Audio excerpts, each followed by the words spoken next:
Okay, let's call the meeting to order at 7:03. We'll start with the Pledge of Allegiance.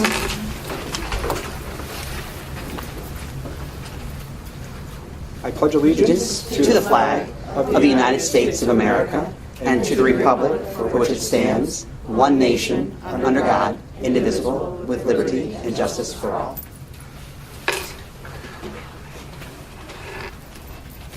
Mrs. Hillis, could you take attendance? Mrs. Castle?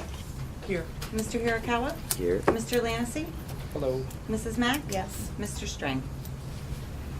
He's not a conference call, he'll be in short. He let us know. Okay. It's not on our agenda, but it was suggested that maybe we should take a moment of silence for yesterday's tragic events, so we'll do that right now.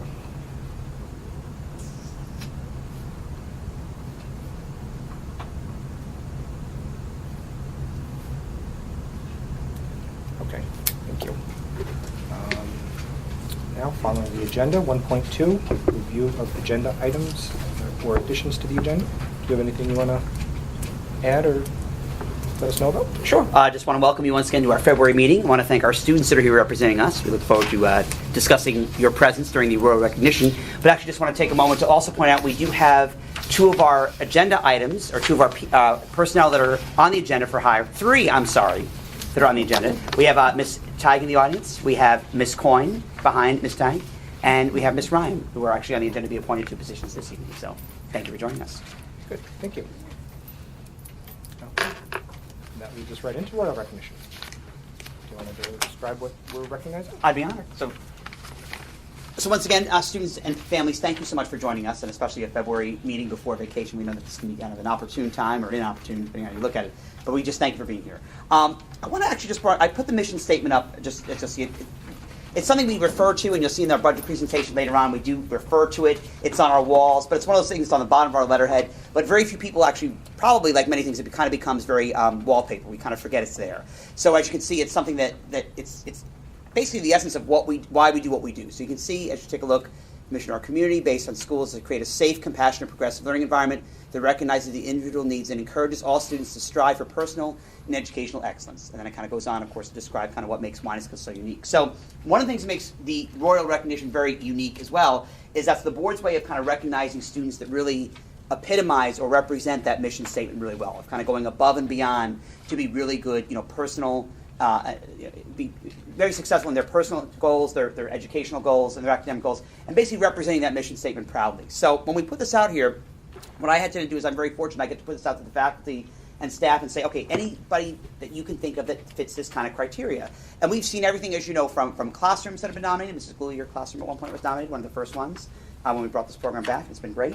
And so it's been every kind of iteration of what kind of exemplifies that mission statement. So when Ms. Hancock brought forward the idea of nominating a group of students that had done something really that was above and beyond, it was a wonderful idea, and it's one of those things that, again, we get very used to our students doing such great things, sometimes we forget that they are the perfect example right in front of us of what they do. So you'll see on the agenda, but I'm going to actually ask Ms. Hancock to stand up, if you don't mind, please. Actually, just if you take a look, it says the Board of Education is proud to recognize the following students and staff for their leadership in the Arts and Education Program Assembly Development. So if you're reading that from the outside, probably saying, well, what does that mean? Okay, did they develop a school assembly? Yes, they did, but it's so much more than that. And actually, there's more people involved besides the wonderful students that kind of made this happen, which again was a really big deal for us, and it was something you might have seen on our social media, but we didn't really get a chance to kind of explain what made this kind of unique other than just a typical arts and ed presentation. So, Ms. Hancock, if you kind of want to explain to us kind of what it is we're talking about. Okay. Well, this year I serve on the Arts and Education Committee at the school district, and I'm a new person on that committee. And we were trying to find programs to do, and something that Anthony Vesio and I share in common, and Anthony is our tech person at school. Every time the computer busts, you scream for Anthony, and we do. But there's something unique that Anthony and I share together, and that's our love for Latin music. We talk about it all the time. And this year we talked about maybe doing a presentation for school and involving kids. And I went, okay, well, I can't play music to save myself. I can listen to it and enjoy it. But Anthony really took the bull by his horns and kind of developed a program. Well, then we went to Mary Alice Newell and said, hey, Mary Alice, you think a group of kids might, in your percussion section, might be willing to play along with Anthony in front of their peers in middle school to explain what Latin music's really all about and the sounds? And Mary Alice solicited these fine gentlemen that you see before you and asked them if they would come and play. And as a Spanish teacher, I know one thing. Teaching Spanish is so much more than teaching language. It's about culture and understanding. And I thought this was just a very unique way to be able to bring it together with local talent, a lot of local talent. And we even got Miss Swart, who plays the piano, she played Latin rhythms, which I'm not sure where she was well versed in before she started to do it. So we got together this program. So I have to look at my paper because I don't want to forget anything. So we asked Mrs. Knoll if she would solicit some help, so we've got these guys coming down to help us. And they had a very limited amount of time to practice. It was only maybe, what, 2, 3 times? 4 times? Okay, and not all the time with all of you guys. So really limited time to say, here are some rhythms I'd like you to play. I want you to accompany me in the music. And they did it. And I was hoping it was good because I was like, well, I'm teaching, so I don't know what's going on. And I'm not the music, extraordinaire that I'd love to pretend to be. So we had an assembly, and we invited 6th through 8th grade, and they came down and they listened to music, and they got to move and dance. And these guys did a great job. I mean, I was so proud. I really couldn't take it. I was so excited. And to see people start to move to music, because in my mind, that's what part of the Latin part is all about. I believe all Spanish-speaking cultures were born with moving feet. And I'm American, and you can tell when I try to dance. So I get that. So it was really cool, and the whole event ended with a conga line. And it was quite the conga line, would you say? I mean, we got the whole school dancing and going in and out. And at one point when we left the building, I think, we left the cafeteria and we went down the hall, one of the teachers were panicked, like, what was I going to do with the children? I didn't take them anywhere bad. We just circled around. And it was just really great. So I really am proud of these gentlemen, and thank you very much for letting me acknowledge them. And actually, if I may just introduce why I was not on the computer just looking for something random. Do you remember the date of the assembly, actually? January. I was just saying, because actually I was just going to feature on Twitter. We have a picture of, so actually... Is it before... Yes. Ooh, Anthony's got one. I should think of one of you. You think It's close, though, other than January. That was good. It's a Friday. So I wanted to scroll back, because actually, if I do anything else, and Lisa said that wonderfully, but as you can see, what makes this a really cool nomination, gentlemen, is that also it's what you guys did above and beyond in your own time. It's what Mr. Vecchio, again, who works through Questar, who really went above and beyond in his own time to make this happen. Mary Alice, who sits on the committee on her own time with Lisa to kind of make an assembly that wasn't just, well, maybe we'll just hire someone to come in and look at that. You guys made this a real homegrown assembly, and that was really awesome. And again, Mr. Vecchio, again, thank you for staying and joining us. Yet again, it's someone that is with us even 3 days a week, but still went above and beyond to make that happen. So, You're welcome. Thank you very much. thank you. So at this point, actually, in our tradition of the royal recognition, board members, if that's okay, we will rise.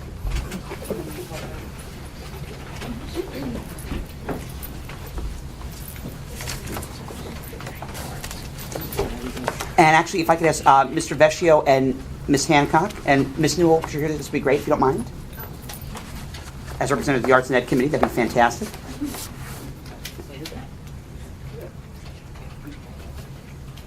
We just joined. Yes, that'd be great, actually.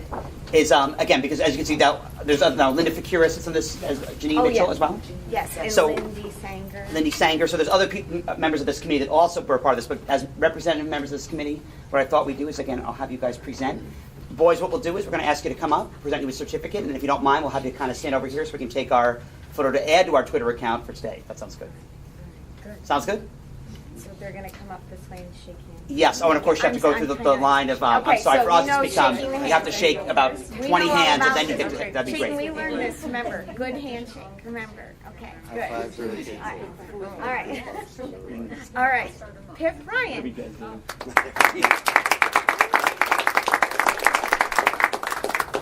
Thank you, Pip. There you go.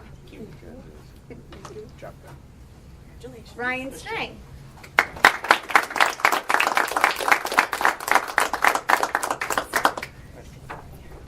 Pass around you. Yeah. Leonardo Clemenzi.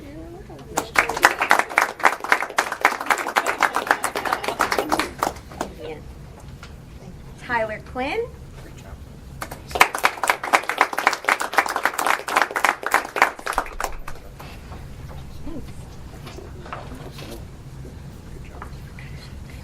Nice job.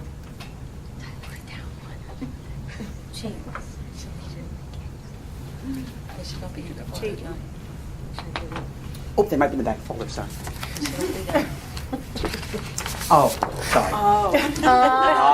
I got nervous. Don't worry, I got you, Chayton. I got you. I don't want to blame Don't anyone, worry. but it's someone else's fault. He wanted it for himself. See, that's the problem. And Chayton Young.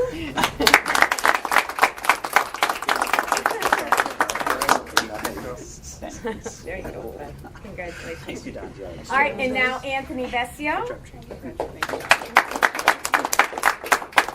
You gotta go down the Sorry, line. you have to do shake, sorry. Or you can do the running high five if you want. It's really, And Samantha Swart, who's on leave. Yes, Yes, but we will make sure she gets this recognition. So, yes. All right. so thank you. Thank Round you of- very much. And again, I want to thank once again Mary Alice Newell and Lisa for making this nomination, for making this happen. Thank you so much, Lisa, for writing that up and taking the time. This is wonderful. this is fun. Get your picture. Oh, please. Oh, you guys, can you stay in the photo? Sorry. Oh, geez, photo ops. This is like, And boys, if I could just ask, since it's a small group, if I just may, how many? You guys rehearsed a couple times, but did you rehearse 4 times? everybody has different. We did once, so we didn't know what we were doing. Then we kind of did it You only once, want one and then string? Nice people work. quit, and then we added 3 on that. Excellent. Maybe we're gonna be the next group on America's Got Talent or something. Who knows? Maybe they should be in the talent show. Oh. There's a throwdown challenge. I don't know. Guys, right over here. And 1, 2, 3. We're good? We're great. Thank you. Nice to shake hands.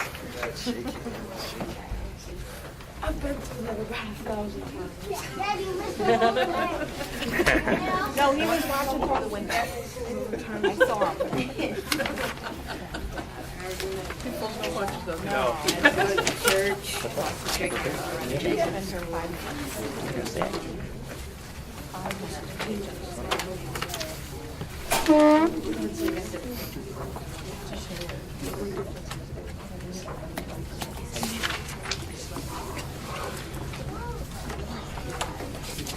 Okay. Moving along, 1.4, approval of minutes from the previous meeting. We only have one, January 18th, 2018. Can you make a motion? A motion? Second. Any questions or discussion? No? All those in favor? Aye. All those against? Okay. 1.5, acceptance of the financial reports. We have 2. We have the internal claims auditor's report 2018 and the monthly treasurer's report with budget transfers. Somebody make a motion? Move. And a second. I'll second. Questions or discussion? None. Okay. The only thing I wanted to mention as I was looking at the internal audit report, there were 94 total claims audited, and there were 0 problems. So it's a very good job by the business office. I just wanted to make sure that they got recognized for that.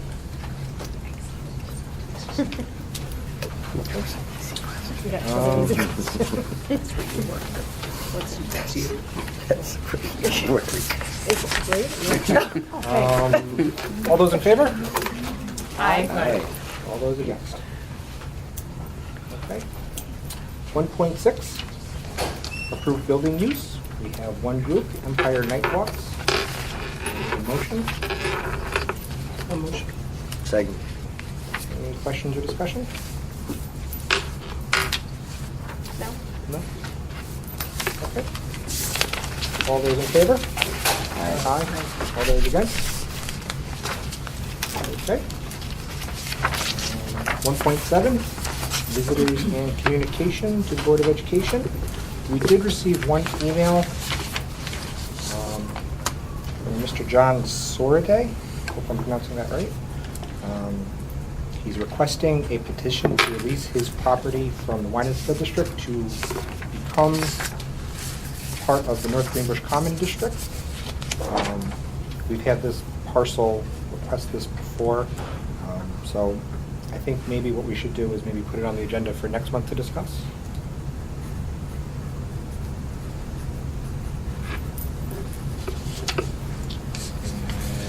And that's all that I think we received. Anybody else receive anything? No? Okay.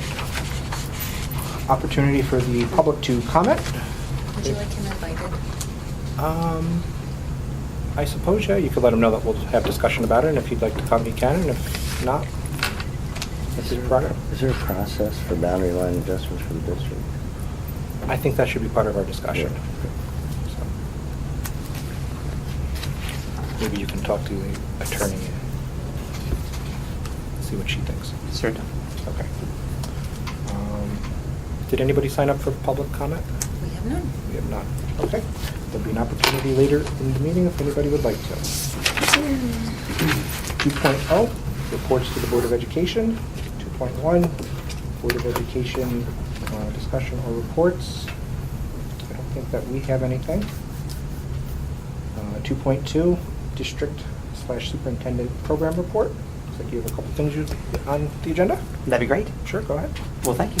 So basically, our two big things this month from the district level has been the budget, and of course, as you recall, the last meeting, you might recall from reading the minutes as well, we discussed the initial runs that just come out, the initial state aid runs that released. John McDonald to join us for the meeting. So what I thought I'd do is just give you a little bit of a preemptive overview of the budget, as we've done typically, with, of course, the pieces that are still yet to be filled in, and, of course, open it up for questions.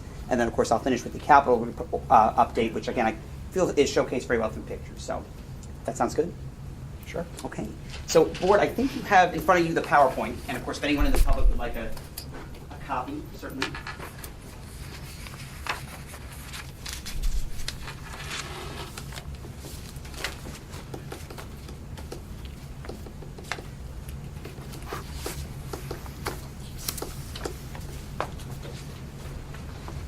Once again, welcome, and of course, any questions, please, by all means, and from the board, please let me know if I'm going too fast or something that I'm glossing over to make this hit. So again, this is our February presentation, and basically this is kind of an overlook at this point of where we are, and of course, where the missing pieces that we'll need in order to put the final budget piece together.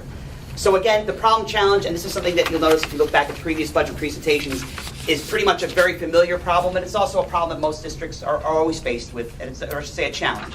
Is how do you provide a rich academic and instructional program that supports that previous mission statement, so the one we just discussed that really epitomizes rural recognition. What do we do that really, how do we support that program, but on the same token, maintain a sustainable, good standing financial status? So meaning, once again, not falling into the pattern of, or the trap, I should say, of making promises that we can't keep for long term, meaning using fund balance, allocating resources that really should be going someplace else. As you know, our fiscal stress report came out this past a couple weeks ago, or actually about a month ago, and we had almost a zero, actually it was a 0 rating out of 100. 0 is the lowest you can get, and that basically means that the district overall has solid financial health. The higher the number, closer to 100, means that your district is close to fiscal stress, meaning it's on the verge of any slight financial change, an unexpected expense, something happens structurally, then you're basically in a difficult situation.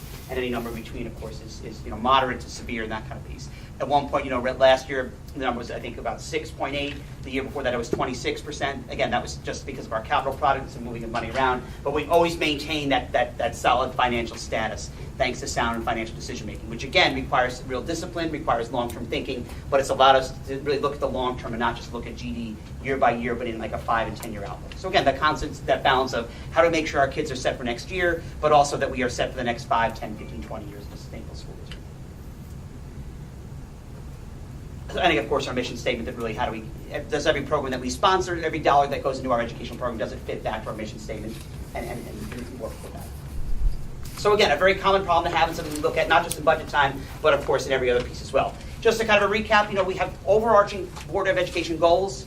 You'll see, of course, the last one, of course, is probably the most crucial to this conversation, providing a quality educational program while remaining fiscally responsible. So of course we want to provide quality, but also make sure that we're not capriciously spending. But this year we added district areas of focus. So again, increased use of common planning time, complete capital project. You see some of these are kind of very tangible things that are to be complete, to be not. So of course, using common planning time, that's more of a reference to middle school and elementary school, using that time to work collaboratively towards student achievement and academic and a social level as well. Looking at demographics, how to best meet the needs of all students. So again, look at our ever-changing demographics, poverty rates, not just state test data, but poverty rates, families that are coming new to us, kind of what are their backgrounds, where are they coming from, and of course, how do we meet those needs? Continue to enhance examine our special education models. Basically, constantly examining our model and making sure that it's not just a one-size-fits-all, but that's a model that fits the needs of our K-8 students. So as you can imagine, a kindergarten special education student has a different need than an 8th grade student, and we need to be cognizant of that and not just assume it's a one-size-fits-all. We're not an elementary school, we're not a middle school, we're a K-8 building. But again, constantly re-examining the special education model and needs. I should say models, plural. Configuring and completing pre-K and new instructional space. So as you can imagine, that probably correlates most of that underlying goal you'll see above. Is with that, as you know, the building, as you'll see later with pictures, we are opening 2 new pre-K rooms next year. So with that does come an added cost. And the district made that commitment back in 2013-14 to add this programming. So of course we have an obligation, and it is our goal to do that, to add that programming. But once again, I do accentuate that's adding programming. It's not reallocating current programming to that. It's adding new programming, which is very exciting. So with that, what do we know as of today? Okay, so at present moment, we can expect a total state aid increase of $23,827. So I refer to this, and just anything you see from here on out, just know this references budget to budget increases. So it's not a total state aid of $23,000. That would be very scary. It's basically, or 1910 pricing, so it's either one. But this represents a budget to budget, so the 17-18 budget versus the 18-19 budget, what is the increase? Remember, every year costs go up, as you would expect, but this was the budget to budget foundation aid increase. If you looked at our state aid printouts, and we discussed a little bit last meeting, so I apologize if I'm repeating myself, you might say, well, and if you pull up the report, if you Googled it, you'd see it comes out in this very 1970s font, and it'll say wine and skill 77,000, and then below it might say even 370,000. So that's a misnomer, because even the Times Union article had said, oh, wine and skill received 21% increase in state aid. Well, most of that was building aid, so that's accounting for the fact that our building is going to be done, which means we have to start paying for that. But the other piece is what's called expense-driven aid. So again, I always like to have that on record, because that number you'll see is somewhere in the 77,000 range, but that's what's called expense-driven aid, meaning there's aid on BOE services, special education services, things like that, textbooks, but those are based on what you spend. So as much as it's aid, it's based on money that's already spent. So if you reduce what you spent, that's great, but you also reduce that aid. So you really can't use that aid to, just go backwards, sorry, but to basically incur a new expense, if that makes sense. Meaning, at 77,000, we might have a student in a special education outplacement, and that's, if we were able to bring that student back in district, that's fantastic, that's a savings, but with that, you're losing that aid as well. So again, those things are tied to an expense, so you would never want to build a budget based on, well, we'll use that aid to offset this. Same with BOE services, things like that. If we ever didn't use a BOE service, yes, we don't have that expense, but we also wouldn't get that aid. So it's kind of a wash at times. So we don't use that to account for increased costs. They help supplant current costs, but you couldn't look at that as an increase in aid. So overall, when you distill it down, it's about $23,000 of an increase from budget to budget, and that's where you see it in that foundation. That's straight up an increase. We're back here.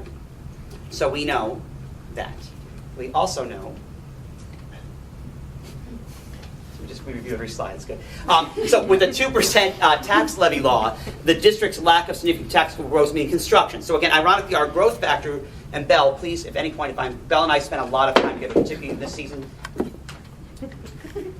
There's always one in the crowd. Always one in the crowd. Sorry, Chris and I. More exciting.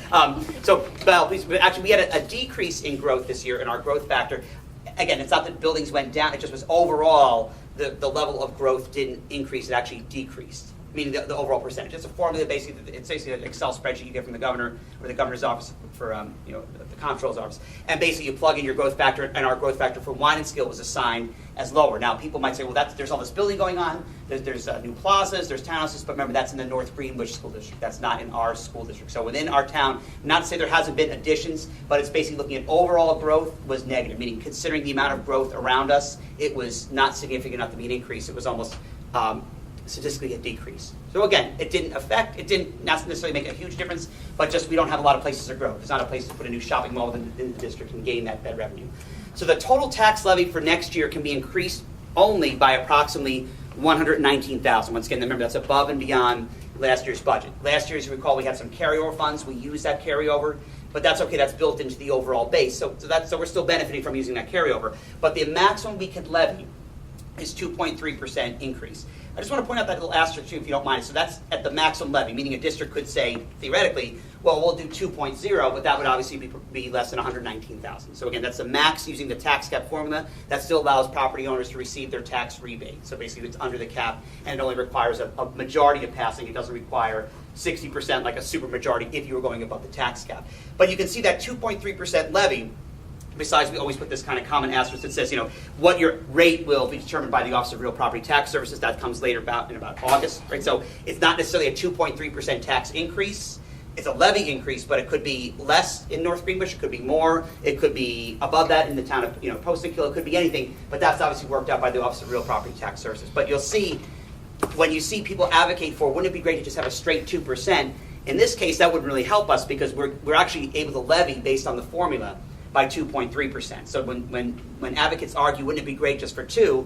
Well, if our max levy was 1.8, that would be nice. But at 2.3, that's a nice benefit that we have that we can go 2.3. So that I'm seeing less advocacy for that, but you can see that wouldn't be a straight fix to say let's just levy taxes 2% across the board.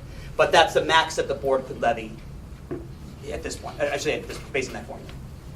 So if you look at that as two numbers added together, your total guaranteed revenue increase from last year's budget year is approximately $142,837. Actually, it's really not approximately, it's pretty exact. That's exactly, okay?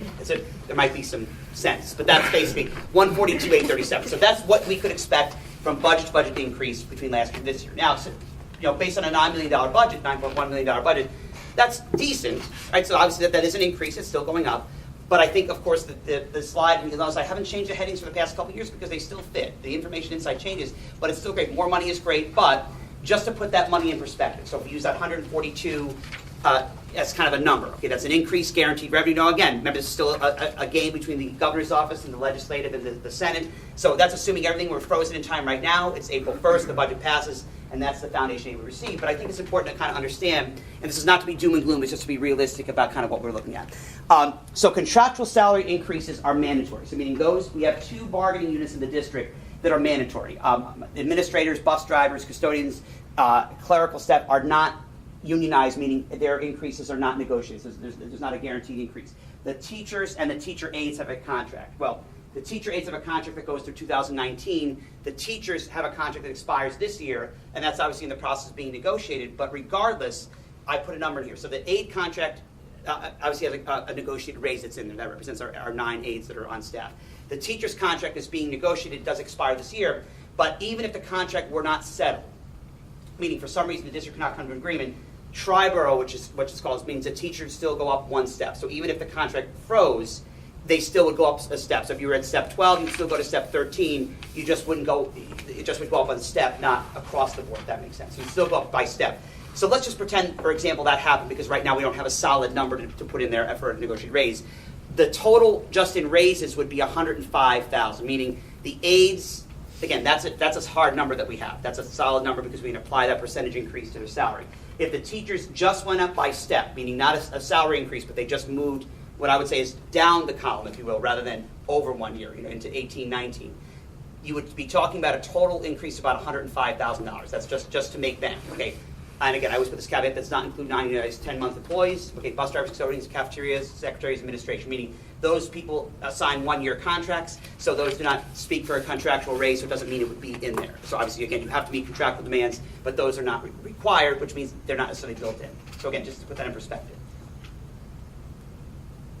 Health and insurance coverage, that's a rate we do know that is a hard number that Bell and I did receive. That was a 13% overall increase. Now, just to put that in perspective too, so again, that's a non-negotiable, meaning that health care plan covers everyone that you see, bus drivers, teachers, teacher aides, but that health plan is based on, that's through the region. That's not just for Wine and Skill, went up 13%. That's anyone that's in the health insurance consortium, it went up 13%.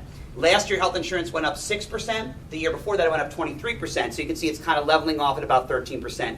To break that down a little further, if I can please and ask any questions if I'm going too fast or too slow, let me know.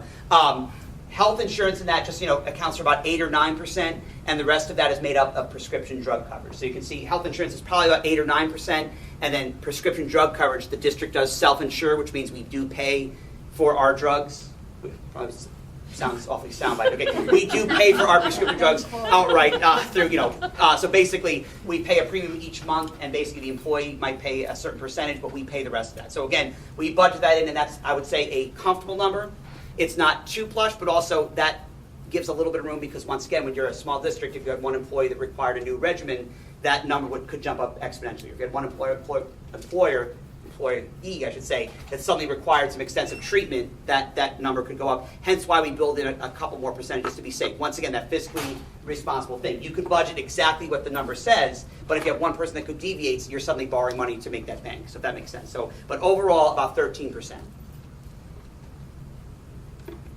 And again, that's about 83,000. So again, if you think about that 143, if you took away that 83,000 because that's a guaranteed expense, you can't not pay your health insurance. You can see where or you add the 103 to the 105, you can see we're already in a bit of a deficit. Okay, dental insurance coverage is unknown at this time because again, that typically doesn't go up too much. Last year, I think it stayed exactly the same. But again, that's if it went up 1%, it could go down 1%, but that's a couple thousand. It's not really something we're worried about. But those rates have not been released just yet. So again, that's not to paint a doom and gloom picture, but it's to kind of show you that 142, if you take away that health insurance, again, that's a rate, you can't not pay that, and that was not including a negotiated salary raise, you're already in a spot where you're kind of looking to kind of make, how do you make that deficit up? You have 142,000, but you're already in the 190 area of expenses, not including anything else that might be in there. Also expenses that, again, never change, special education placements, each placement, again, an outplacement is about $60,000, okay, and it's important to also budget for unexpected/unanticipated student arrivals, and that includes everything. So not just special education outplacements, but charter school tuition. Actually, we had a family that arrived to us in August with 5 children, and fantastic, but actually at that moment, each child was set to attend Troy Prep. And by charter school regulation, a child is allowed to attend a charter school of their choice within a 15-mile radius, and the district is responsible for paying that price. You cannot negotiate that and say, well, that doesn't sound fair. So again, that was a family that moved to us, they were new to the area, and you have to be prepared to write that expense. So again, that's a piece where at any given moment, the district has to be ready to write that tuition check for, again, in that case, it would have been $50,000 for students that you might not even meet. Or same with our high school students. If we have families that move into our district in grades 9, 10, 11, we might never see them at GD, but if they all choose Averill Park or Brittenkill, suddenly you're talking $9,000 to $11,000. That is our responsibility to educate that child by writing that check. So again, we have to always account for those expenses, not being too plush, but also not being too down to the wire, because again, the last thing you'd want to say, oh my God, we had 10 new high school students move into our area, but we didn't plan on that. Well, we have to plan for that because it is our responsibility for those students. And again, just for reference point, we spend $1.5 million of our general operating budget on tuition. So again, as you can imagine, out of a $9.1 million budget, that's a pretty big chunk that goes just to tuition. That's high school tuition, that's charter school tuition, that's special education high school tuition. So that's kind of the whole gamut of tuition. That basically, and again, it's not having a high school, that is what we do. Determination of 8th grade high school choice. Now we're doing that by mid-March, but also it's important to note though too, so at this point we do have some rough numbers we have, again, that we use, and actually I have to give Belle this credit. What we typically have been doing, and Belle, I want to thank you for this formula, is we've been averaging the 3 highest tuitions. Troy is our lowest cost tuition, is about $3,000. We average the 3 highest tuitions, and Tech Valley is a flat rate, and we use that per student, because what we're finding is, while we might have a student right now mid-March declare, I'm going to attend Troy High School, the student has the right at any point to say, now we of course counsel them to stay through a semester or to think about their choice, but there's nothing in policy stopping a child from saying after their 9th grade year, you know what, I tried Troy High, it's just not for me, I'd like to go to Brittenkill. And that's the child's right to do that, but as you can imagine, that goes from $3,000 to almost $11,000. So again, we use an average of the 3 highest tuitions to budget for each student. That way we're not caught in depending on, 11 said they're going to Troy High, so they better stay, because if they don't, we're going to be in deficit. So we use that, and actually pretty much, while there is a little bit of cushion at times, Belle, I'd say it's not all that plush. I mean, we're not down to the wire, but we're certainly not budgeting an extra $300,000 in tuition. We're moving pretty good, so thank you for that formula. So it's basically a way of predicting the unpredictable, what might happen. And of course, any new students that join us, we have no way of knowing what school they might choose. The above are non-negotiable. So I point that out because, as you can see, those are things that you can't decline. Tuition, health insurance, and contractual rates. Those are things we can't say. Well, what if you didn't give the aides their raise, or what if you didn't do the health insurance? They have to happen. So as you can see, those are non-negotiable. Open your doors expenses. Special education tuition, especially. You always want to have that placeholder for that student that might have a need, and you want to make sure that you're not putting yourself in that risk. I always throw this one on here. I just want to point out that we never borrow for that, but that's something that, of course, it's nice to do, but that's not something that we budget for. It's basically if the funds are left over at the end of the fiscal operating year. It is always nice, as our fleet does age. That is the age-old question that comes up. Why are we replacing buses? We're a 3-square-mile district, but just to point out, I think we figured out we're doing 20 different runs at any given point between our internal runs and private school runs and high school runs. But our buses do age, and they don't necessarily age because of mileage. They actually age, ironically, due to sometimes lack of mileage, because they're not driving extensive distances. The rust, the brakes, the movable parts, they actually sometimes age, I think, worse because we're not driving 55 miles an hour on roads. We're driving short stop and start kind of distances. So we try to take 1 or 2 vehicles off the fleet that are becoming more expensive and add 1 or 2 on so that we're not paying more in parts. And again, it averages out, of course. We get the aid back, but also that's if there's money left over in that budget. So again, that's kind of just a separate point, but we always like to put that out there because it typically has been a proposition that we ask the voters to approve, that if we have the extra funds at the end of the fiscal year, can we use that to purchase 2 new buses? And of course, I just like to put that out there because it's not excessive spending. It's also not money that we could use to we're not reallocating money for buses in lieu of teachers or textbooks. It's money that's left over at the end of a fiscal operating year. So it's just important to kind of throw in there. So, things to address though, and of course if we put this out here so you can see, at this point, I just always like to kind of have our pieces in order here. Okay, so in addition to those things we mentioned, what we call the open your doors expenses, meaning health insurance, okay, and of course we haven't included things in there like electricity, fuel, things like that we know will increase. They might not increase by a tremendous amount, but of course a 1% increase on fuel, is an extra $2,000 or $3,000. And of course this winter our fuel bill was pretty close, or we're guessing it'll be pretty close because our vehicles are running longer. It was cold. Our internal fuel to run the district was probably pretty close. There's been years where we've seen, the fuel, electricity and natural gas go down when it's been a mild winter like 3 years ago. This year will probably be right on point in budgeting. So again, it's important to keep those things, but those will naturally increase. Fuel rarely goes down, and electricity, so just to point out. So again, it might be a couple thousand here and there, but when you're in a deficit, when you're already against a negative number, those $3,000 or $4,000, they do add up. It's not just, it does becomes important. So things to look at in terms of needs. Of course, we have pre-K is here. So again, for years we've been talking about it, but now it's here. It'll be opening fall of 18. The building, as you can see, is coming along tremendously. You'll see in pictures coming on later on. And we did make that promise to our community to fund our pre-K program. We have some ideas of how to do that, and we have some ideas of how to do that without it affecting. That's a promise I think we made to the community indirectly as well, that we wouldn't rob Peter to pay Paul. We wouldn't build a pre-K program at the expense of another program. But again, we want to open those classrooms and they have a right to be full. We've been talking about this. We're putting this building up. And we do have to fund that, though. There is not UPK funding available for wine and skill. That is something that's not there. And being a district that's right in the middle, again, as you know, our poverty rates or our free reduced lunch rates have gone up, but not high enough to necessarily qualify for significant grants. So we're kind of in that spot of pre-K has to be funded through, again, general fund items, meaning general tax dollars. It's not going to be subsidized by a federal grant.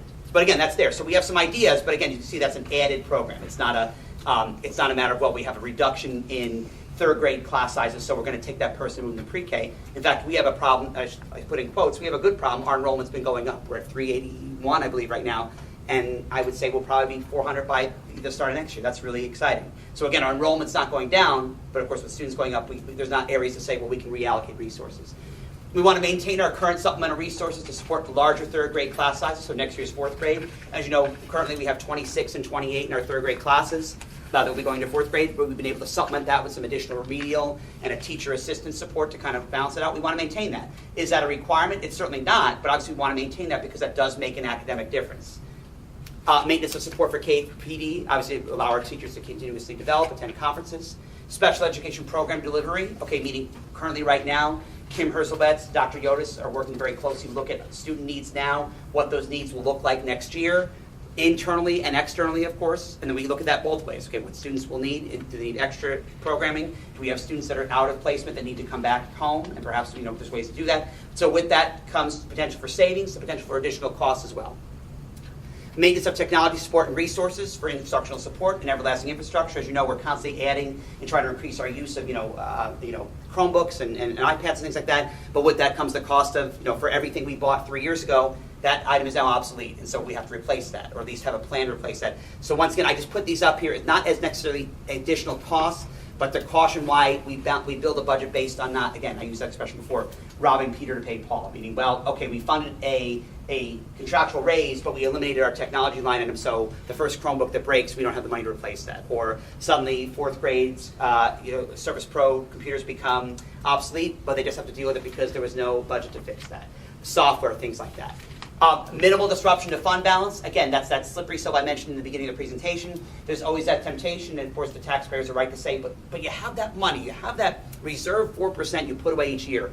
Why can't you just put 3% away and take that 1% and use it, and that'll give you a couple $100,000 to play with? Well, you certainly could do that, but with that becomes a risk of we have as homeowners and budgets. When we start dipping into that savings account and saying, well, just one more year, we'll use it one more year, that never ends. And something when you're relying on fund balance to pay regular expenses, you never get off that track, and suddenly you're in a spot where that fund balance goes away, you're fiscally stressed, and also there's not a long-term plan. So again, but it's very tempting. It's very tempting, and Belle and I, when we sit together for hours, I just want to accentuate that again, Belle, so thank you.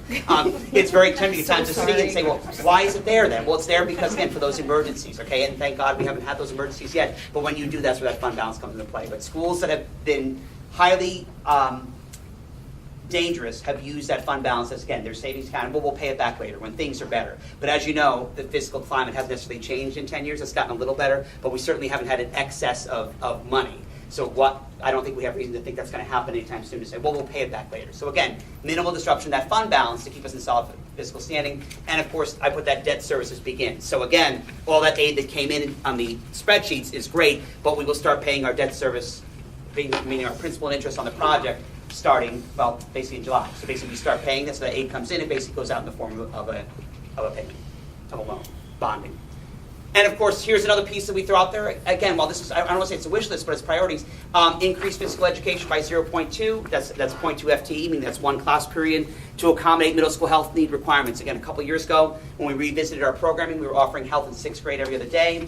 It was not really age appropriate at that point, so we decided to move it to 8th grade. So the current 6th grade and 7th grade have not had health yet. The 8th grade did. They had it in 6th grade, but the current 6th and 7th graders, so next year 7th and 8th graders, have not had health yet. We'd like to offer that in 8th grade and make that a solid 8th grade program because, again, considering what we see in the media, even up until what we saw yesterday, to the opioid crisis, I think that program really needs to be revisited and looked at as a solid program, not just as a course that could be taught by someone else. Could we do it that way? We absolutely could, but I think that's a class, especially in this current culture, that needs to be taught well and needs to be taught by someone that is certified in an area and not just pieced together to meet the requirement. We can meet a requirement or we can actually do it well, so that would require obviously an increase in cost with that. Not major, but obviously when we're looking at thousands of dollars, everything does add up. So bottom line, balance our revenues with mandatory and desired program expenses to create a balanced budget like we do, of course, in May, and have that voted and, of course, approved. But the hope, of course, comes to the missing puzzle pieces. So legislative executive lobbying, so that's occurring right now, is advocating for an increase in the overall foundation aid, revision of tax cap formula. They still advocate for that revision of tax cap formula, but I would say they're more advocating for the foundation aid increase. Okay, increase aid for schools from the commissioner on below. Senators, you saw John McDonnell as well. Legislators, they want more money in schools, so that's a good thing. Wine and School will be represented on March 6th at the Capitol. We'll be doing a lobbying day, so I'll be attending that as well with some other superintendents. So it'll basically be a Foundation Aid lobbying day, so we'll be going as superintendents from the Rensselaer County to kind of basically make that push with our local legislators as well. We've also invited Senator Marchione out a few different times. Actually, I'm working with her office to schedule her to come visit us directly, as John did, so she can actually kind of see what's going on and kind of see the conundrum that we're in. Now, again, as much as we're not a Lansingburg or Troy, being a small school without a high school, we are very reliant on tuition and taxpayer dollars to fund our program. So we're in a different kind of problem than perhaps other schools. Not that it's a worse problem, but it's a different kind of problem that I think sometimes people need to experience. So we're relentless with trying to set up that appointment, and we will have that. Tuition revenue greater than loss. So again, we always, as you know, in 8th grade, we graduate students. Some of those students are Little Red or North Greenbush Commons School District students, and we take tuition in for them. So the hope is always to balance, meaning right now we have 7 potential 2nd graders from the Little Red Schoolhouse who will be joining us.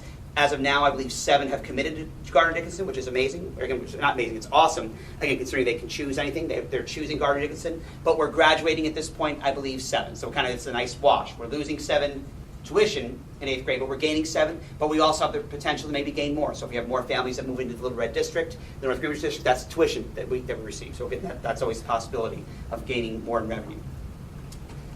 And of course, I always put number 3 because I think it's something like anything else we tend to forget. And I say that just not as a self-marketing point for our offices, but again, we are a district right now that over the past 3 years, we have done away with non-boots on the ground positions to put those back in the classroom. So with the business, at one point, as you know, there was a superintendent, a business consultant, a principal, and a full-time curriculum director, curriculum coordinator. Those positions have been restructured. So as you know, the business consultant position no longer exists.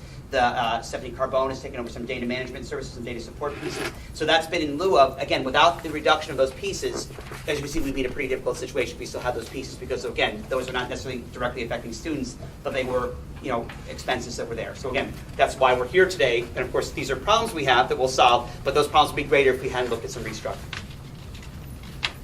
And all those were done in the name of obviously putting money once again back in students' hands. So next steps, again, while it's a little bit of a waiting game, okay, use available data to meet the needs of fixed costs. So again, that's something where we discussed, Bell and I, looking at, again, not fund balance, but our debt service. Okay, is there a way to maybe look at our debt service, make sure we're set in our payment for the capital product, but perhaps there's some money we could use appropriately, not, again, as a one-time loan, but a long-term loan to possibly fund our pre-K programming. Perhaps maybe we look at 1 classroom versus 2. That's something the board will have to kind of look at and examine to see what is feasible economically. Re-examine last year's line items. That's something we do constantly. Okay, did we over budget for something? And maybe we could reallocate some of those resources. I found for the most part we've been pretty spot on, but is there always a chance to find, okay, we really were over budgeted in, fuel's a bad example, but do we over allocate in supplies? Maybe we could pull a few thousand from supplies and reallocate back to here. That's a game we're always playing, but also making sure that we're obviously, not stretched too thin. And of course, use enrollment data and examine financials and the open door needs are meant to ensure class size are adequately responsibly addressed. So once again, the short but long-term thing. And I put number 3 up there as much as kind of a long statement because again, it's very easy and rightfully so for the outside person to say, but the class sizes they're getting pretty high in 3rd grade. It would be great to have a 3rd, 2nd, and 3rd grade. Well, it'd be fantastic, but that'd be probably another $70,000 on top of all those things you mentioned on top of pre-K. But again, could we do it for a year? Absolutely. Could you sustain that for long term? I would say the probability would not be there to do that. But it's easy at any given moment to say, wouldn't it just be great to have another teacher and the class size to go down and be reset? Well, absolutely. It'd be great to have smaller phys ed classes. It'd be great to offer, there's many things we want to do, but once again, we want to look at funding these things. Can we fund them for the next 5-10 years, or would it be a year-to-year thing where we bring someone on and then we're constantly letting go? And that's a mistake a lot of schools make, and that's unfortunate. And of course, number 4 is key. Be patient. While it's February 15th, we have a lot of time, but in a couple weeks, you'll start to see some action between the legislators in the Senate of what are they discussing. You'll see some negotiation back and forth between the governor's office. So could we see more foundation aid? Absolutely, that will help. And of course, what could happen in between there is very crucial as well. And of course, we're being patient, and of course, we're thinking outside the box. Okay, so we're waiting for more information, but we're always trying to think outside the box of how can we look at, and that's probably most applicable to the board and what we're doing right now for pre-K. Is how do we look at pre-K, of offering pre-K with those 2 brand new classrooms, but how do we do that maybe in a non-traditional way? Meaning right now we know what it would cost to run program A, maybe we look at this in a different way. Maybe we look at 1 classroom versus 2. Maybe we look at using an outside service provider versus teachers 1 year because again we could do, or WTA members because we can do that without necessarily incurring all those costs that are there, and then having a succession plan. So again, things like that are more the out-of-the-box thinking rather than just straightforward, cost versus expense. So with that, please, any questions? Do you know what's the maximum number of kids we could get from Little Red? How many are they graduating? They are graduating 7. Oh, just the 7. So all 7 right now are coming here. So. And will that 7, what's that going to impact for our class sizes? For I know last year we got the year before we got a large. I know. What's the 7? That's not going to hurt our numbers. No, in fact, that should be. It's almost a nice, perfect number because it's 7 students. That's about 3 and a half. We'll say 3 and 4. We're going to split. But we still take their tuition. That's about 3 add to a class, and I think right now those numbers are 20. First grade. 21. Yeah, 21. So 21. So I think we're safe. Okay. The year, current 3rd graders, we added 11, so that became 5 and 6, added on to about 22, 23, and that's when we saw those numbers. Great question. So it's a lot of information, and it has a little bit of a, well, we have this and this to worry about, but also, as you can imagine, there's a lot of missing pieces that come into play as well. Again, an extra $60,000 in foundation aid would change an entire picture, as you can imagine. It would look like that. 5 students that tuition in. Now, remember, we always want them to rely on expenses, but if we do have students that pay tuition that just elect to pay tuition for tenure, that changes our revenue stream. That's a good thing. So 5 families that decide they want to send their children to wine and skill, that's a big thing. So any change, while we're small, the nice part is any changes compounded to be a big deal. So an extra $10,000 becomes pretty significant to us. It's not just change. Good question. How can I go to the pre-K with no fee? You probably weren't even here when it happened, I'm sure. I was just watching from the sidelines. You said a pre-K with no fee. Yeah. And it cost me $8,000 to send Jacob Baker to pre-K at St. Jude's because he had to go 2 years because of his birthday. So how did we end up with a pre-K with no fee at all? We're a public school. It's UPK. Just did so. It's what it is. Yeah, that's what. No, I mean, you that's a raised good a great question, point. but Basically, as a public school entity, we're a yeah, public school. and that was the promise made to the taxpayer. I think back when the project was voted on, is this will be free pre-K. So it's a nice. Apparently enough people probably didn't realize that. But whatever. We're only, just to clarify, we're only concentrating on the 4-year-olds, right? For pre. Yeah. Correct, yes. It'll only, I think the pre-K committee at least agreed just 4-year-olds. Now it'll be 4-year-olds turning 4 as of September 1st. It's not like kindergarten where it's December 1st, so it's 4 as of September 1st. I get bombarded with the 40 kids from St. Jude's because it's free. So why pay them? It's only free for wine and skill kids. I mean, St. Jude's hosts a lot of kids. A lot of from- different ones, but Yeah, eventually all split a over. few. But it's only for our own It's the district. only option that really we had. It's just interesting. But there's free preschool in Troy. There's Seems free like a a lot spurt of Rensselaer. A lot of school districts have free pre-K. Believe it or Yeah. not. Yeah. It's nice, it's great. I'm glad we're going to have it, but just financially, it sounds like it's going to be a pain in the rear end for Okay. It'd be nice if it was free for us too. Yeah, it'd be Yeah, free and all. that'd be awesome. Great. So. I'll take the $8,000 back already. Fantastic. Other questions?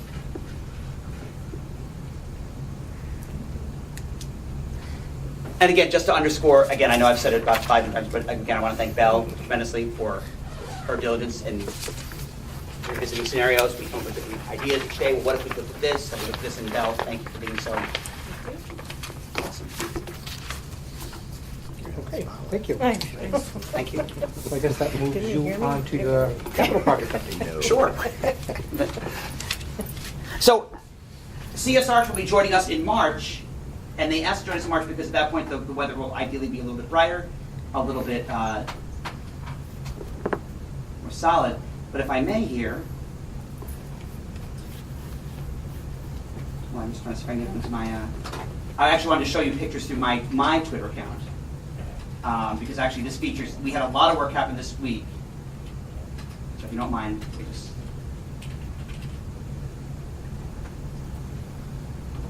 So actually, if I may, this is as of actually right now, they're pouring the foundation. They'll be working actually through midnight to finish the top and bottom foundation floors. So just so you can kind of see this picture, we've come a long way. This is the inside of the building. This is, I believe, this is the 2nd floor. This was as of this morning. This was a big deal. But this is basically the outside right now. So actually, I'll click on this one here. This is what the building looks like. And if you're on Whiteview Road, if you take a look, you can kind of see it. Again, the prominent, it won't be this color. It'll be imaginative. But it really did take shape the past couple weeks. You can see the foundation, the framing is done. The windows are expected to arrive in the next week or so. But again, they are shelled in right now. Electricity's been run, as you can see by the lighting of the new the foundation. So a lot has happened. Let's see if we can here's probably, again, so if you can see this was actually earlier this week, on February 11th. So you can see this, by the way, is the stair tower. So if just kind of put it in perspective, this is the stair tower, that's why it's so solid. And then this is basically the upstairs, the pre-K rooms. And down here would be special education classrooms, special education instructional space that's much needed. And then attached back here would be the stage. So the sheetrock wall is still there, but the foundation's been poured and laid for the stage that begins to when that concrete wall, or the sheetrock wall comes down, the stage will be extended past that. So as you can see, when you look at February 11th, and then you look at kind of where we are right now, it's pretty nice. And again, a lot of progress is made. So again, they're going to continue on that. And really, once that's framed in, you can see a lot of work will begin, of course, with the sheet rocking, building the internal walls, and the structure. We're actually working on locker colors today, tile colors. So we're in really great shape. So again, as much as we'll be able to take a tour next time, I'm going to have a more formal update. The project is, I do want to point out, the project has been what's called 100% bought out, meaning all materials have been bought at this point, are secured. So from lockers to door frames to doorknobs to plumbing fixtures, everything's been bought out. It's just a matter of having them arrive at the right time to be installed. So again, lots of progress, but it's actually going on as we speak. Good. Okay, thank you. And we are on schedule, and again, the stage will be ready for graduation. Good, very good. Yes, it will. Questions on the project? But definitely the best view would be Whiteview Road until the leaves come in. It's really a perfect example of kind of what's really happening. But you see a lot of work has really been happening. Our crews have been great, but they've really been working. Even as of last Saturday, the crews were here framing, and they've been working Saturdays and really making up any chance. So today when the weather, if I just want to point out as a positive note, when the weather hit I'd say a really unusually high 50-something, that's why they decided to keep going through until midnight. They're just going to pour one floor today and maybe finish tomorrow, but they're just going to keep going. So again, they're really taking advantage of it. It's great. Okay, good. Thank you. 2.3, principal's report. I don't know if you're going to do that for Mary. I know she's ill. She is, yes. I don't mean to keep dominating the floor. I apologize. But I think what Dr. Rose would love to say is hello. And she just wanted, again, a couple things. I mentioned Little Red Open House. So again, we did recruit. So we had 100% recruit rate. So that's good. We did mention that.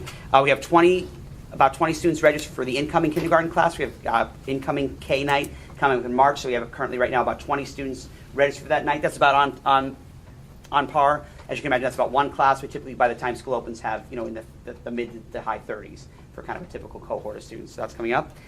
Jackie Sweeney, local author, was in classrooms K-8 the past 2 weeks because of the snow. It actually was supposed to be a week, but we had spread over the course of 2 weeks. And Start With Hello Week, you'll notice on that Twitter page and also our social media page, Start With Hello Week was last week. So you'll see some kind of things that featured, some ideas of kind of how to get students to maybe, intermix a little more than they do. So, building level, we have been busy. Good. Thank you. 2.4, PTA, SEPTA update. I don't see anybody here from PTA, so they did give us a report. I'll go over that real quick. Number one, membership update. Looks like the North Greenbush Police Department, their union sponsored all their members to become PTA members. And they also have a couple business memberships, Moscatello's and Venture Realty. Current fundraisers, Krause's Candy, looks like Tammy Keenan's running that. It commenced 1/16/2018. Orders due February 26, 2018, pick up March 8th or 9th. And also they have Lego Club going on, that's run by Kate Mercado, Wednesdays, 2:30 to 3:30. Quite a few more weeks of that. It's $30 per student, $55 per family. Scholarship options are available by contacting Dr. Yotis. Number 3, current supported events, school banking, Jenna Baker, first and third Wednesday of each month in the GD library at 8 a.m. She's also, they're also doing the art club. They're in their second session run by Janine Mitchell, grades 2 through 5, Tuesdays from 6 to 7 through March 20th. Application included if the cost of the club is a financial hardship for your family, but your child is interested, please check a box. It's good to see that they're expanding out and trying to get to some of those families that need that help. Number 4, funded field trips. First grade went on something September 20th. Kindergarten went to Liberty Ridge because I went on that. October 13th. Second grade went somewhere October 19th, and third grade went somewhere November 1st. The next PTA meeting is scheduled for the next PTA will be scheduled. Likely be scheduled. Likely be scheduled in March 2018. Future fundraisers, they have the GD Book Fair, Looks like that's going to be March 21 through March 23rd, run by Sue Schubeck. The Spring Apparel Sale, run by Becky Lettieri. Restaurant Night at McDonald's, sometime in April. That'll be run by Paul Knifka.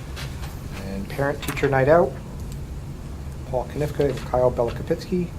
Tentative for March 23rd, 2018.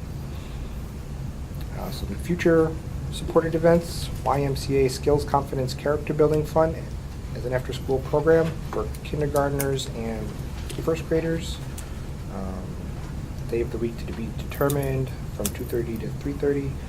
It'll be $5 to drop in or $50 for 10 weeks. And they're going to try to utilize 8th graders for some character building exercises. Also, Science Club, they're in their second session. That's run by Lisa Sternberg-Williams. There's not enough participants available to hold it at CMOS, so they're moving it back to GD.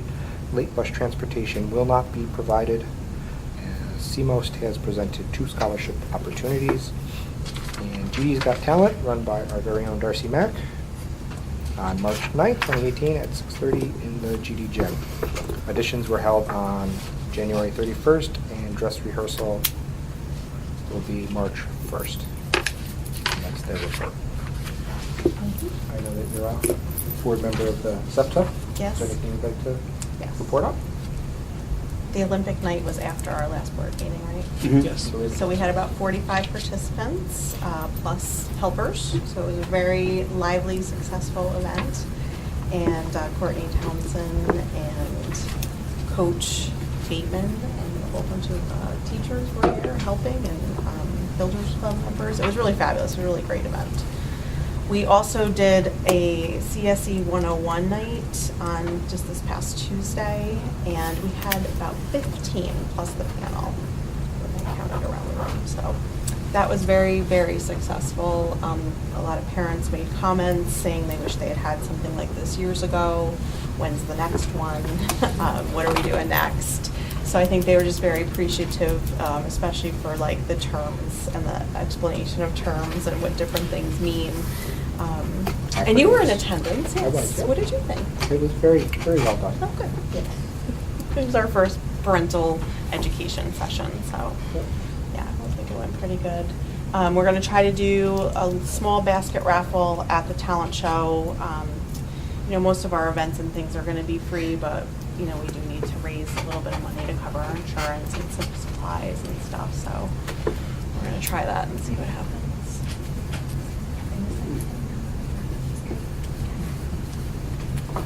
Okay, good. Thank you. 3.0, appointments and authorizations. To the meat and potatoes of things. 3.1, approve the CSE, CPSC recommendations as per attached.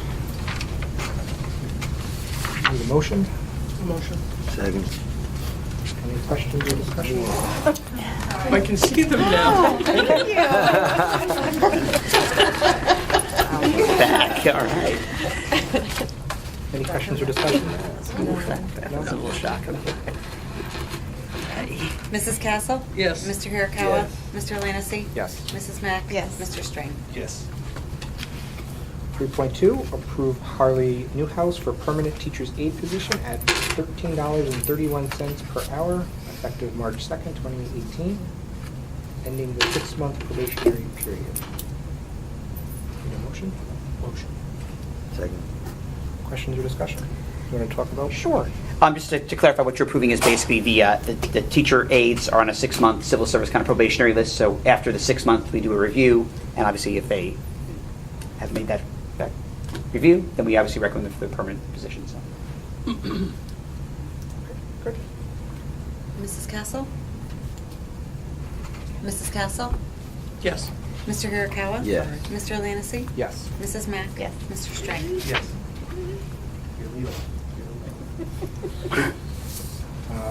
3.3, approve Courtney Townsend for permanent teacher's aide position at $13.31 per hour, effective March 2nd, 2018, ending the 6-month probationary period. Second. Questions or discussion? Ms. Castle? Yes. Mr. Hirakawa? Yes. Mr. Lanisi? Yes. Mrs. Mack? Yes. Mr. Strain? Yes. 3.4, approve Sam Davis and Dan DeSoto for extracurricular appointment as baseball coach for the 2017-18 school year as per the WTA contract. Motion. Second. Any questions or discussion? Expect to keep I know. I don't want it usually. I'm sorry, but I was sleeping. He wants softball. Go for it. Yes. Oh, boy. Mr. Hirakawa? Yes. Mr. Lanicy? Yes. Mrs. Mack? Yes. Mr. Strang? Yes.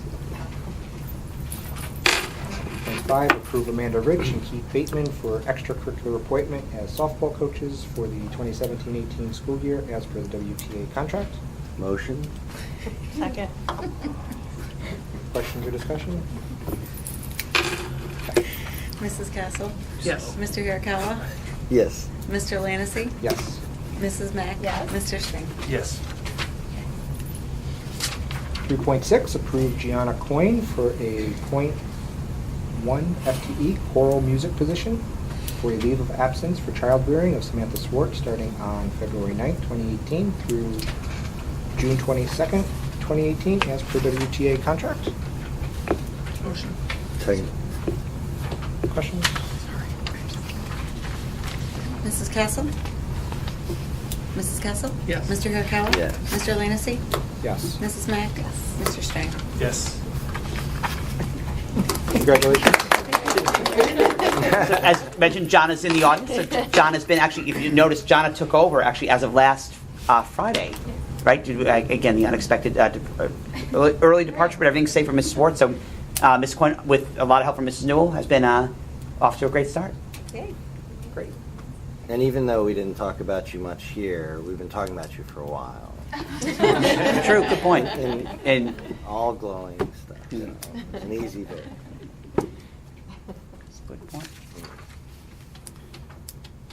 3.7, approve Hannah C. for a .9 FTE for sixth grade middle school teacher position for a leave of absence for child rearing of Samantha Swart starting on February 26, 2018 through June 22nd, 2018 as per the WTA contract. Motion. Second. Mrs. Castle? Yes. Mr. Hirakawa? Yes. Mr. Lanicy? Yes. Mrs. Mack? Yes. Mr. Strang? Yes. Congratulations. Just if I may, just if that's Sure. good. Just, Hannah, Yep. thank you also for joining us. Hannah, a student taught with us in December in third grade, and immediately, I think the hours after you graduated, started substituting in the building, and it seems like everybody knows you already. So again, Hannah's also been hitting the ground running. She's been in the classroom this week and officially takes over on paper, but has been basically assumed all rights and responsibilities of that classroom since. So, Hannah, thank you. Thank you. Welcome. Welcome. Okay. 3.8, approve Stephanie Ryan for leave of absence teacher's aide position for Christopher Phillips from February 26, 2018 through April 27, 2018 as per the WTAA contract. Motion. Second. Questions or discussion? Talk about it a little? Sure. Many of you might know Steph Ryan, who's been a wonderful substitute in almost every capacity possible in the building. No, actually every capacity. You've done every job, I think, here. We figured it out, from kitchen to classroom, with us. And actually, she has graciously been willing to accept this position, who will take over for Mr. Phillips. He'll be student teaching, so he's not leaving us. He's just basically leaving his job so he can student teach in middle school social studies and technology. And so Stephanie will be assuming his role for that time. So we couldn't be happier. Thanks for having me. Mrs. Castle? Yes. Mr. Hirakawa? Yes. Mr. Lanicy? Yes. Mrs. Mack? Yes. Mr. Strang? Yes. Stephanie, if you could go find someone that's going to serve as a substitute now that you're not available. I know. So if you could. Who are they going to call every night? Yeah, please. Parking lobby. Yeah. Okay. Speaking of that, approval of substitutes. We have a few here.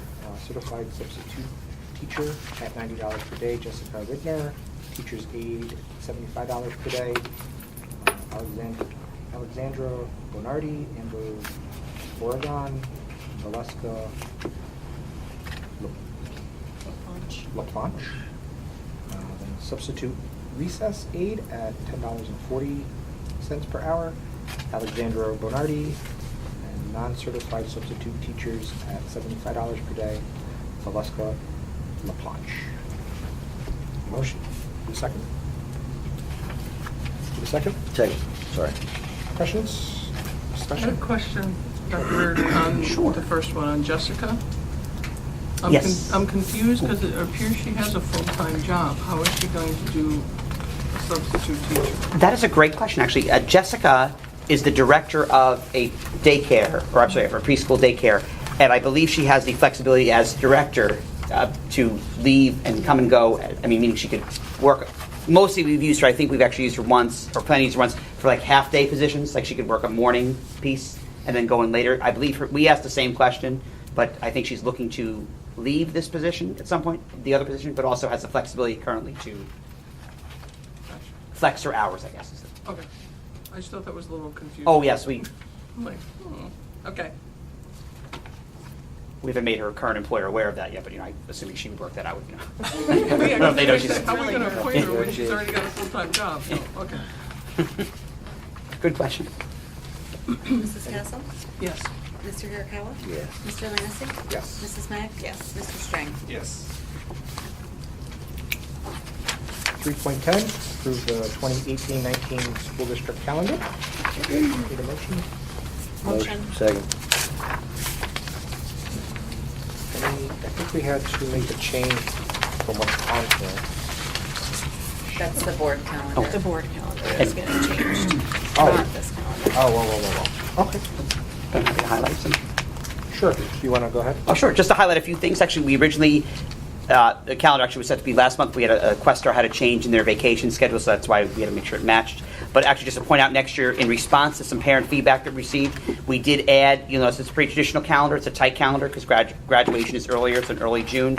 But you'll notice we actually added an extra half day of student conferences. So you notice we have the full day, election day, where we have the 12 to 7 conferences, but we added a second half day in November to accommodate those families that necessarily couldn't fit in that 12 to 7 spot, or for our larger classes where they were so back to back that person that maybe had the 5 o'clock slot was suddenly bumped to 5:40 because everybody was backed up. So it allows a little bit of greater flexibility, more access to families, and otherwise I think it's a pretty traditional piece. It follows our other breaks, and it builds in 5 snow days. So as you can see, this winter, perfect example why 5 is a good number rather than 3 or 4.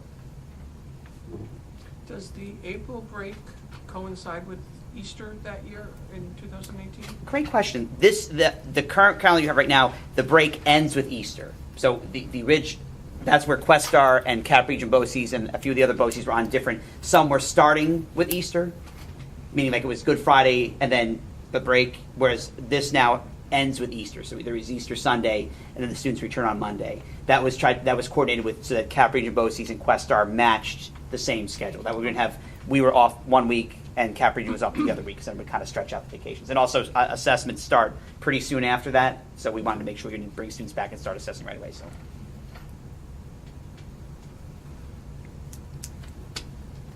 Any other questions? Mrs. Castle?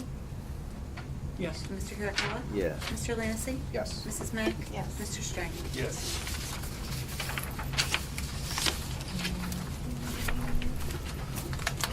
Okay, now 3.11, approve the 2018 Board of Education meeting calendar. Need a motion? Moved. Second? Second? Yes. Questions or discussion? Yeah, this is the one I had a question on because the April 18th meeting falls the week of break. Yep, so do you guys want to move it to the 11th or the 25th? The March meeting is the 21st.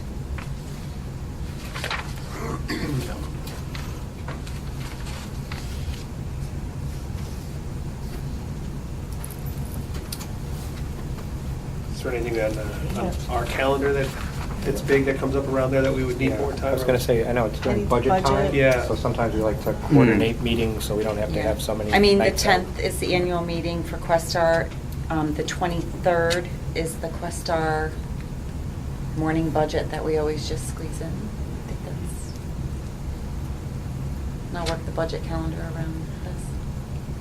But is the budget vote seems early, because according to, their budget vote is April 23rd.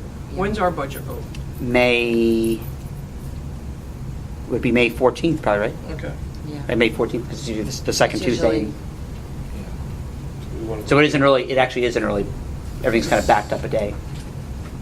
So would we So be go better where? off going the week after break rather than the week before for 24. better numbers for budget? I would think so. I think the later, the better, just because it gives us some time to, as I said, if we have a meeting, just throw it out there, anyone works, whatever works for you guys, but if we do meet the 21st, that would basically leave it'll be 3 weeks. But sometimes after is nice. I guess you could adopt the budget on the 25th rather than meeting again. Whatever works for you guys. Let's go, But it's yeah, fine. let's go 25th, and, Yeah. I mean, we can always vote to change it again. Right. Should We could always do a workshop. Wait, is that, Mhm. when is the town meet? I'm just kidding. What? When does the town meet? Make sure we put it on that. Is that, are they the second Thursday, like, so if we put it on the 11th? I think they moved me on Tuesdays. Oh, they're on Tuesdays? I think, yeah. That'd be a lot of changes. Good try. Good. Just for 1 month. Why don't we take the So roll the 25th. with the adjustment Yep. of April 25th? Mrs. Castle? Yes. Mr. Hirakawa? Yeah. Mr. Lanicy? Yes. Mrs. Mack? Yes. Mr. Strang? Yes.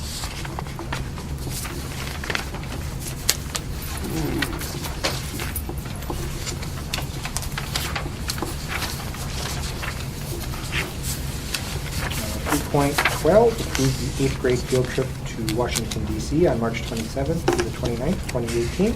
Need a motion? Move. In a second? Second.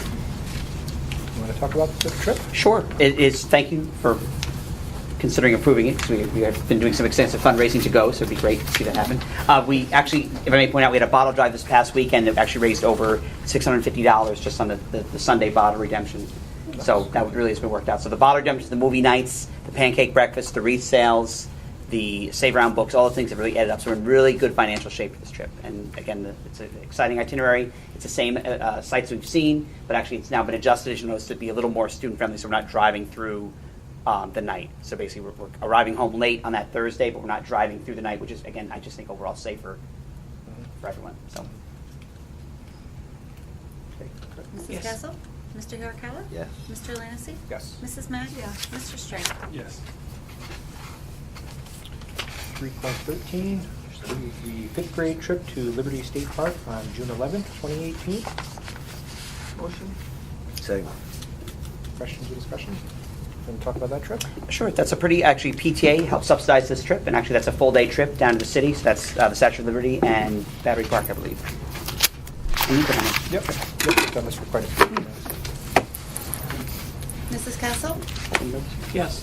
Mr. Hirakawa? Yeah. Mr. Lanicy? Yes. Mrs. Mack? Yes. Mr. Strang? Yes. Okay, 4.0 informational. Our next regular Board of Ed meeting will be March 15th, 2018 at 7 p.m. 4.2, opportunity for the public to comment. Anybody sign up? Nope. Anybody want to say anything before we close? No? Andy, I Okay. just wanted to add, Sure. I didn't bring it up before. Dr. Reardon and I attended a meeting at Questar on January, it seems like so long ago now, but it was the last Saturday in January. Mike Ford, who we have seen, presented, and Lavelle Brown, who is the superintendent of Ithaca City School District, who also was superintendent of the year, was a speaker, and it was a great presentation. Talked about the board's role in supporting, providing services and data and how we use that and what we do to help with the school district as far as doing that. Dr. Brown was very inspirational in his speech and motivating people. So it was a good morning. It was a good mix of board members, superintendents, and anything that you wanted to add? I was going to say, I think they're a nice combination. You know, Mike Ford is kind of the resident expert, retired superintendent, but then Lavelle's a practicing superintendent, you know, originally from the South, who took on Ithaca City with some difficulties and really turned it around. So really good morning. It was good. Probably one of the better sessions, I would say. Yeah, and like one of his things that he gave in the presentation was that he presented data. Now, okay, if this is your school district and it showed boys and girls and, you know, math and ELA, how would you look at this? And one board member instantly said, it's not acceptable. Well, it didn't give you enough information to tell you it wasn't acceptable. It didn't tell you how they compared with the other districts, how they compared with other grades and throughout the school. So it really made you stop and think that you've got to look at the full picture of everything and pull it all into play. And he did that in a good way, and I think made people realize different roles and things. So it was a good presentation. Good. Thank you. Good, thank you. Yes. I don't think we have a need for executive session. No? Good. Okay, so I guess we will make a motion to adjourn. Moved. Second. All those in favor? Aye. Aye. All those against? Aye. Okay, thank you, everybody. Thank you. Thank you.